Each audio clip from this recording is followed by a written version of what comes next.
On this episode of Code Blue in America, the breaking news segment, Trump's economic fairy tales data, charts don't lie, but the White House sure do.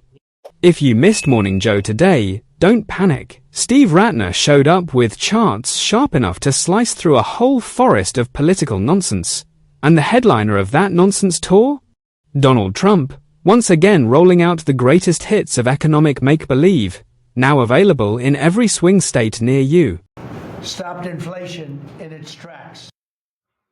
Okay, Steve Rattner, what do the facts show? Yeah, well, that's like so much of what he said in the press conference, not just even on the economy, but on all sorts of subjects. He just plucked things out of the air that had no basis in reality. So let's start with inflation. It did hit 9% during COVID, and it was pretty destabilizing for a lot of people, appropriately. But it's nothing like what we went through back in the 70s after the first oil embargo, which pushed inflation up to close to 12%, and then the second one, which pushed it up to 14%. These are obviously much, much larger numbers. We even had higher inflation coming out of World War II. And so the idea that inflation is the worst in history is absurd. So, Steve, your next set of charts highlight what's wrong with the president's assertions on tariffs and affordability. So let's take a look at what Trump said. And we're going to be giving back refunds out of the tariffs because we've taken in literally trillions of dollars.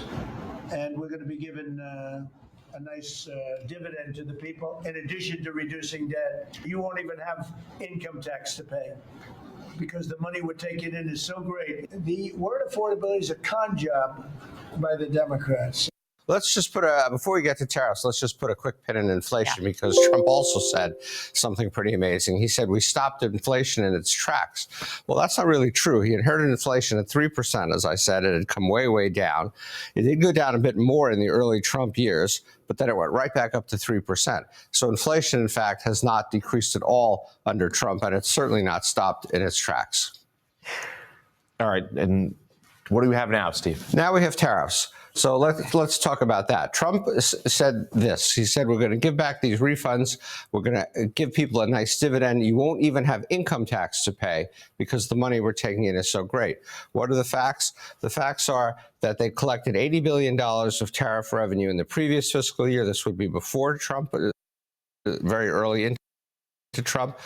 And then in the current year, which started in January, $259 billion of tariff revenue, but look at what the size of income tax do, and lower incomes, basically staying flat. They never recovered all of what they lost back here. Then Trump comes in, and here's the amazing thing. Rattner fact-checked Trump's latest claim that Joe Biden is personally responsible for inflation, as if Biden's sneaking into the White House basement every night with a $29 printer from Staples. Rattner politely reminded America, with charts that looked like they needed their own security clearance, that inflation started rising in Trump's last year, right when the pandemic economy was doing acrobatics without a safety net. Meanwhile, Trump is in Pennsylvania to highlight efforts to curb inflation, which is adorable, because that's like showing up to a gym to highlight your fitness contributions while holding a double cheeseburger and a milkshake. But the real show was Rattner grading Trump's blame game like a math teacher reviewing homework clearly done in crayon. Every chart basically whispered, "Honey, no."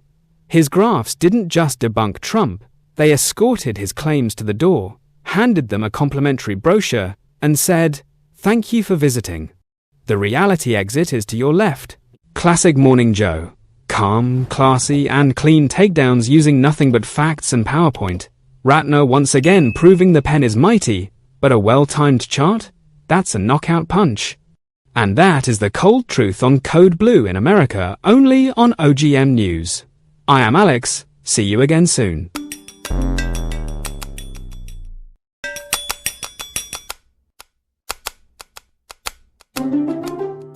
All right, friends, here's the deal.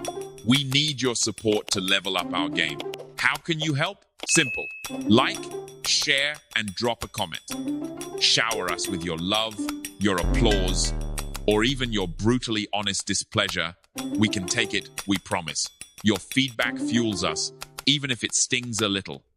And before you dash off, go ahead and smash that subscribe button on YouTube. Stay awesome, stay witty, and we'll see you next time.